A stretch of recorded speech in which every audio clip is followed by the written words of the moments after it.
What is a command economy, and how does it relate to communism? Have you ever wondered how some countries organize their economies so differently from others? Today, we will explore the concept of a command economy and its connection to communism.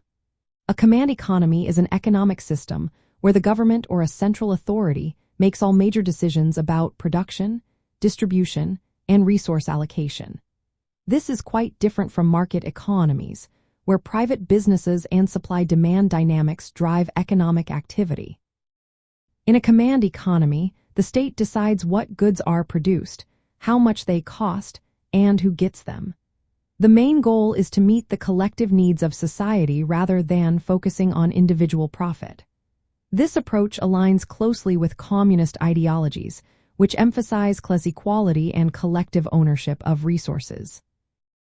Communism seeks to eliminate class divisions by abolishing private property.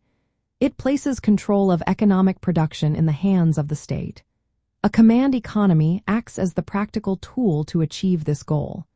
By centralizing power, the state aims to redistribute resources and reduce economic inequality. Key features of command economies include state ownership, where the government owns or heavily regulates industries, land, and infrastructure. This limits private enterprise and prioritizes collective welfare over individual profit.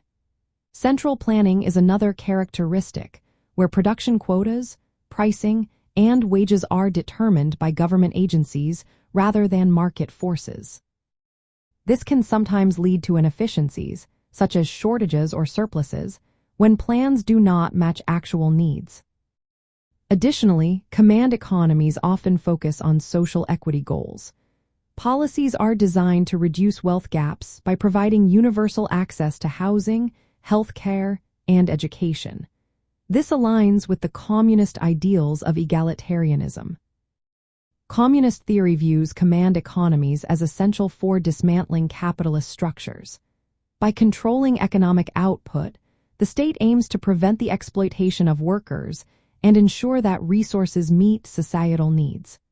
However, in practice, this centralization can lead to new forms of inequality and concentrate political power. Sociologists study how these systems impact social mobility, labor rights, and collective identity. While command economies may reduce income disparities, they can also suppress individual freedoms and innovation. In the context of social movements, command economies are often supported by groups advocating for wealth redistribution. Historically, communist movements have used this model to challenge capitalist systems, presenting state-controlled economies as tools for social justice. However, critiques highlight how rigid state control can limit cultural expression and create dependency on bureaucratic systems. Workers in command economies may have guaranteed employment, but they often face limited choices in their careers. Central planning can lead to inefficiencies, such as underproduction of consumer goods, despite adequate industrial output.